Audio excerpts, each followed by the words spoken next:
My parents took my biological kids on a luxury vacation, but left my adopted daughter behind. She's not really family, they said. I stayed silent. But when they came back, their perfect family was shattered. Hey, everyone. I need to get this off my chest because I feel like I'm about to explode. My name is Claire, I'm 34, and I work as a financial analyst. Normally, I'm a calm and logical person. I deal with numbers all day, after all. But today, I'm sitting here, shaking with anger as I type this because my parents just did something so cruel, so unbelievably heartless, that I don't even know how to process it. They took my biological sons on a luxury vacation and left my adopted daughter behind. And the worst part? They didn't even try to hide why. She's not really family, my mom said. And I let it happen. I know. I know how that sounds. Believe me, I hate myself for it. But before you judge me, let me explain. I never should have agreed. I never should have stood on that porch, gripping my 6-year-old daughter Mia's tiny hand, while my parents loaded their suitcases into the Uber. I should have fought harder, screamed louder, done anything but just stand there. Instead, I watched as my sons, Aiden and Lucas, jumped up and down, their voices shrill with excitement. Grandpa, are we really staying in the overwater bungalows? Aiden tugged at my dad's sleeve, his eyes wide with excitement. My dad laughed, ruffling his hair. Of course, kiddo. Only the best for my grandsons. He glanced at me then, his face unreadable. But I wasn't laughing. Because Mia wasn't jumping. She wasn't asking questions. She wasn't packing a suitcase full of swimsuits and sunscreen. She was being left behind. I had known about it in advance. It's going to be a special trip, my mom had said a few weeks ago over lunch. We want to spend some quality family time. I put my fork down. Then take Mia too. She barely even hesitated. Oh, honey. You know what I mean. The boys, they're real family. My stomach twisted. Mom, she is my daughter. She sighed, taking a slow sip of her iced tea. It's not the same. I wanted to throw that glass against the wall. I remember the day I adopted Mia 2 years ago. She was 4. Small, quiet, gripping my hand in the courtroom as the judge read the final decision. I looked down at her and knew, with every fiber of my being, this was my child. Afterward, we went out for a family dinner to celebrate. My dad raised his glass. Well, he hesitated. I hope you don't regret this, Dad. I'm just saying, he shrugged. It's a big responsibility. You could have had another child of your own. My mom placed a hand on his wrist, a silent warning. Across the table, my sister looked down at her phone, uncomfortable but unwilling to step in. That's when I knew. Mia would never be one of us in their eyes. And now, they were proving it. I did try to say no. If Mia's not going, then neither are the boys, I told them when they first brought it up. But then I saw Aiden and Lucas's faces, the way they buzzed with excitement over the thought of ocean waves, pirate ships, coral reefs. They didn't understand what was happening. They had no idea why their sister wasn't invited. And Mia saw that too. That night, as I tucked her into bed, she whispered, "It's okay, Mommy. I don't want my brothers to miss their adventure." 6 years old. She was 6 years old, and she already knew what it was like to be unwanted. So I let them go. I told myself it was for my sons. That they shouldn't have to suffer because of my parents' cruelty.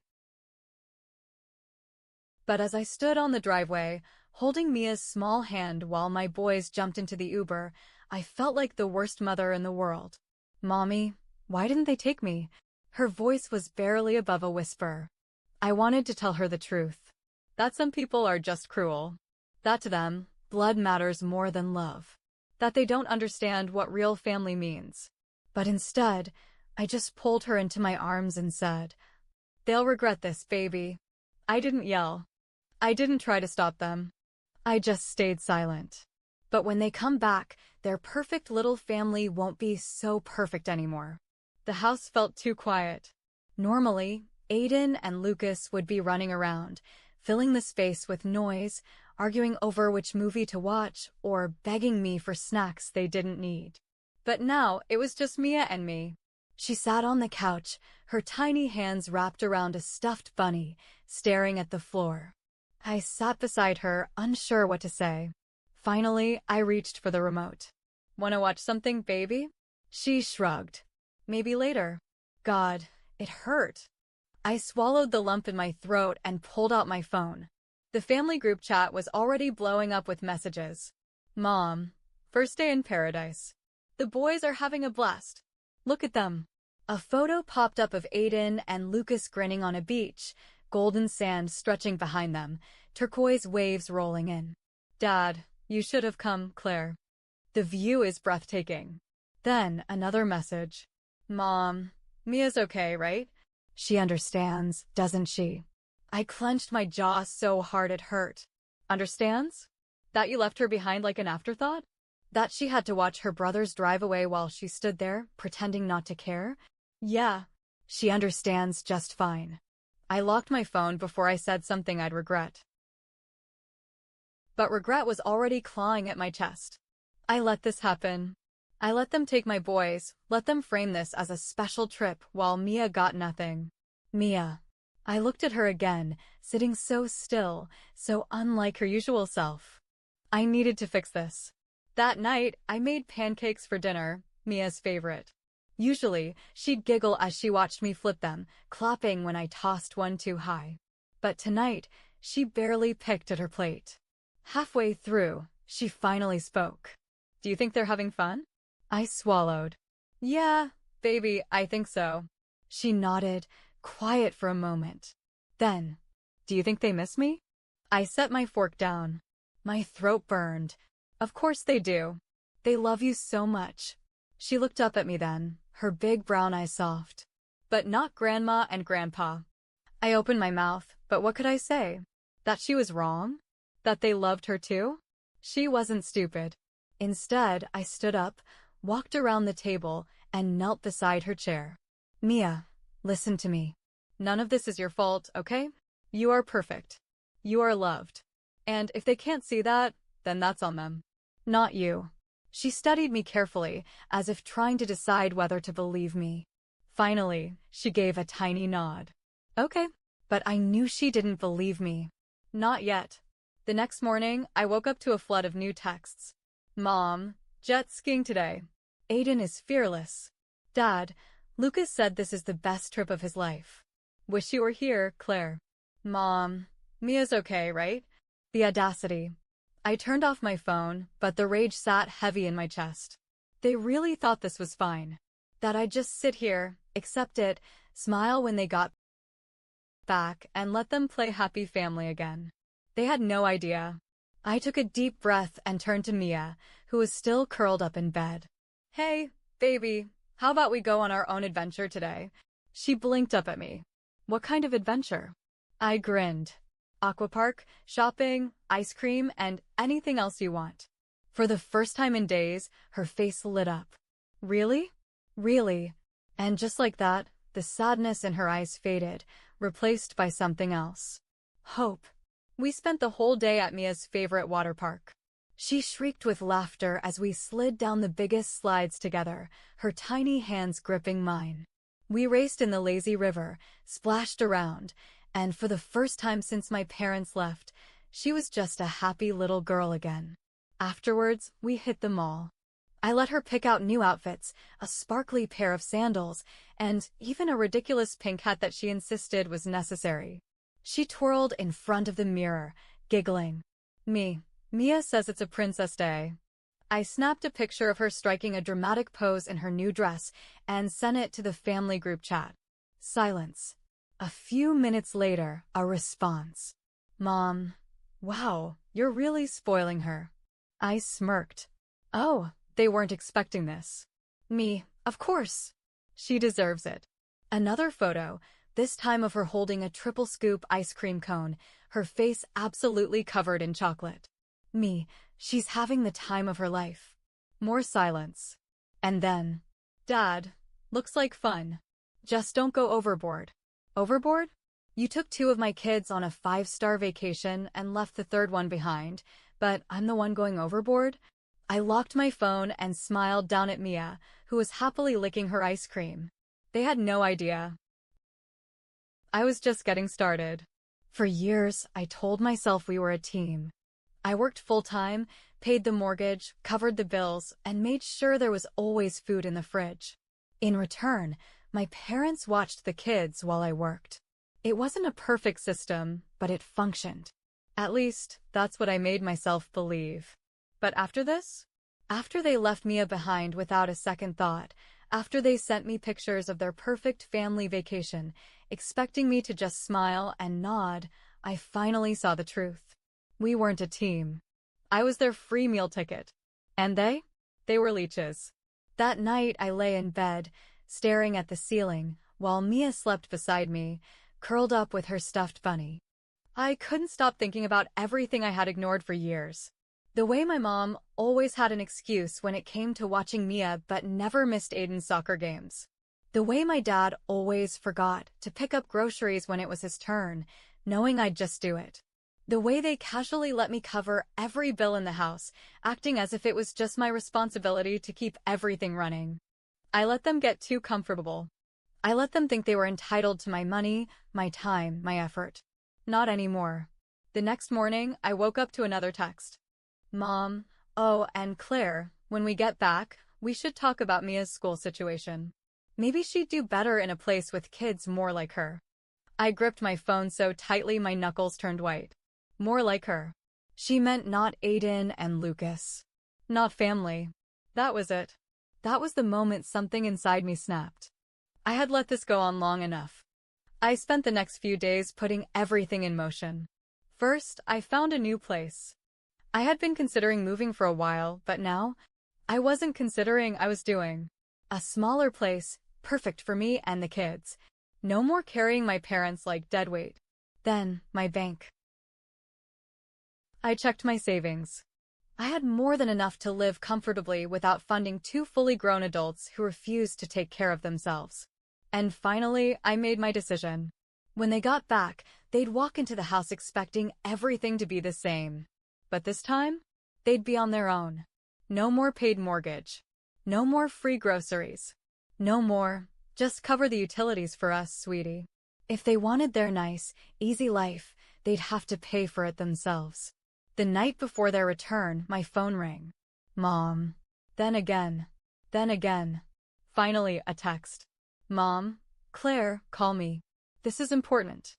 I smirked and set my phone down. For the first time in years, they could wait for me. The day my parents came home, the house was silent. No smell of fresh groceries. No restocked fridge. No paid-up bills waiting on the counter. No warm, comfortable home where they could sit back and relax while I handled everything. For the first time in years, they were on their own. And they had no idea what was coming. I heard the front door swing open. Then my mom's voice. Claire? We're home. I stayed seated at the kitchen table, sipping my coffee. I wasn't rushing to greet them. I wasn't unpacking their bags. I wasn't their Claire anymore. A moment later, they appeared in the doorway, suitcases in hand, sun-kissed from their luxurious trip. Mom smiled, but something about her expression was off, like she already sensed something wasn't right. Where are the boys? She asked, setting down her purse. Still at school. I took another sip of coffee. And Mia's in her room. She nodded slowly, then looked around. It feels empty in here. Dad frowned. Why's the fridge so bare? He pulled it open, expecting to see the usual fully stocked shelves. Instead, there were just a few leftovers from the night before. Mom glanced at me. Did you forget to go grocery shopping? I let the silence drag for just a moment. Then, I leaned back and said, no, I didn't forget. I just don't live here anymore. The color drained from her face. What? Dad let out a dry laugh.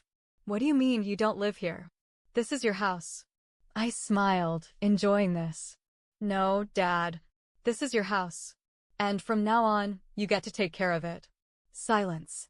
Mom's eyes darted between me and Dad, like she was waiting for someone to tell her this was a joke. Claire, honey, what are you talking about? I folded my arms, letting the moment sink in. I moved out last week. I found a great new place. Just me, Aiden, Lucas and Mia. Mom's lips parted, but no words came out. She blinked rapidly, as if processing what I'd just said. Wait. Dad's voice was slow, calculating. You moved out? Without telling us. I shrugged. You were busy on vacation. Besides, I figured it wasn't a big deal. I mean, you two always act like you're the heads of this house. So, now you can actually run it yourselves. Mom let out a nervous laugh, reaching for her purse. All right, fine, Claire. You had your fun. Now, let's just... I stopped her cold. The mortgage is due next week, by the way. Her hand froze. Dad's expression darkened. What? And the utility bills should be arriving any day now. I tapped my fingers on the table. Oh, and I canceled the grocery deliveries. But you guys have cars, so you'll figure it out. Mom's face contorted. Claire, you're being ridiculous. How can we? How can you what? I cut her off. How can you live here without me paying for everything? Without me covering the bills while you spent my money on vacations? Without me feeding you like 2 extra kids I never asked for? The words hit them hard. Dad's jaw clenched. Mom looked genuinely shaken. Good. Sweetheart, she said softly, switching tactics. We've always been a family. Families help each other. I let out a sharp laugh. You mean like how you helped me feel like an outsider? Like how you helped yourselves to my money while acting like you were doing me a favor? She had no answer for that. Dad rubbed his temples. Claire, let's not overreact. We can work something out. I raised an eyebrow. Oh, you mean you can work something out? Because I already have. I let the silence hang before delivering the final blow. You wanted your perfect little life without Mia in it. Well, congratulations. You got it. Now enjoy it. And with that, I grabbed my keys and walked out, leaving them in their perfect little world, one where they would finally have to pay for it themselves. The first sign of panic came just 3 days later. Mom called 6 times in a row. Then Dad.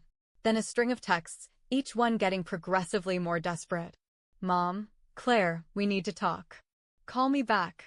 Mom, the mortgage is due in a few days. You forgot to transfer the money.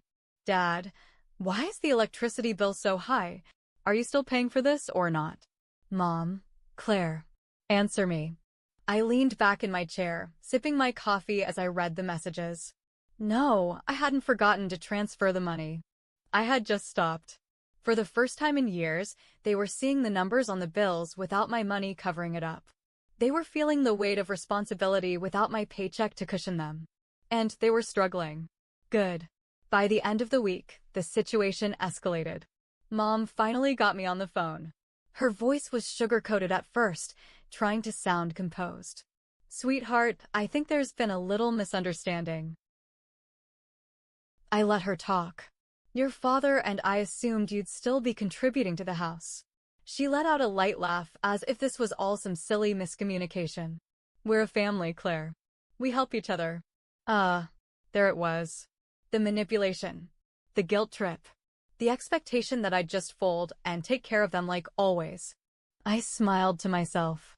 Oh, don't worry, Mom. I am helping. I'm helping you become financially independent. Silence. Then, her voice tightened. Claire, don't be ridiculous. I was done playing nice. You wanted your real family trip without Mia? Fine. Now, you get your real family financial independence too. Enjoy it. Claire. I hung up. And for the first time in years, I felt free. The next few weeks were glorious. No more stress about paying for a house I barely lived in. No more grocery shopping for 2 grown adults who acted like I owed them. No more feeling trapped in a dynamic where I was the only responsible one. And the best part? Mia thrived. Without my parents' constant passive-aggressive comments, she smiled more. She talked more. She finally felt safe. One night, as I tucked her into bed, she whispered, I like our new home, Mommy. I kissed her forehead. Me too, baby. She hesitated. Are Grandma and Grandpa mad at us? I stroked her hair. They're just learning how to take care of themselves. Something they should have done a long time ago. Mia nodded sleepily. Good. Because I don't want to feel like I don't belong anymore. That was it. That was everything. And that was when I knew there was no going back. But, of course, my parents weren't the type to suffer in silence. When guilt-tripping me didn't work, they turned to other family members. First, it was my aunt. Aunt Linda. Hey, sweetie. Your mom is really struggling. Maybe you should help her out just a little. Then, my cousin. Cousin Melissa. I don't want to get in the middle, but your dad is worried about bills. He says they didn't realize how expensive things were without your help. I almost laughed. Oh, they realized now? I responded the same way to all of them. They're adults. They'll figure it out. Then came the real moment of desperation. They showed up at my door. It was a Saturday afternoon. Mia was watching a movie, and I was sipping tea, enjoying the peace of my new home, when suddenly, bang, bang, bang. The knocking was furious. I already knew who it was. I opened the door slowly. There they stood. My mom with fake tears in her eyes. My dad, looking humiliated but too stubborn to admit it. Claire, Mom breathed out, as if she had just run a marathon. We need to talk. I leaned against the door frame. Oh! About what? Dad cleared his throat. We need some financial support. Just for a little while. There it was. I tilted my head. I thought you two were fine. You were just in paradise a month ago, right? Mom flushed. Claire, please. We can't cover everything right now. You know how expensive the mortgage is. I crossed my arms. You mean the mortgage I paid for 4 years while you enjoyed your stress-free life? Dad's jaw tightened. We supported you by watching the kids. I let out a short, cold laugh. Oh, you mean the kids you picked favorites with? The ones you decided were real family and not real family? Yeah, great parenting there. Mom finally snapped. Claire, you're being cruel. We're your parents. I took a deep breath and let it all out. No, Mom. You're cruel. You made Mia feel unwanted. You treated my sons like trophies while treating her like a burden. You took my money and never appreciated what I did for you. You used me. And now that I'm gone, you're panicking because you realize just how easy you had it. She opened her mouth, then closed it. Because she knew I was right. Dad finally sighed. So that's it then? I shrugged. I don't owe you anything. If you want to keep your house, you'll figure it out. Mom's face twisted. And what about the kids? Are you just going to keep them away from us? I leveled her with a stare. That depends. Are you going to start treating all of them like family? Silence. She had no answer. I gave them one last look. I think we're done here. And then? I closed the door. And this time, I didn't feel guilty at all. Epilogue. 1 year later. 1 year later, life was peaceful. Mia flourished. Aiden and Lucas never questioned the change, because deep down, even they had started noticing how Grandma and Grandpa played favorites. And my parents? They had to sell the house. They moved into a smaller place, finally learning how to live within their means.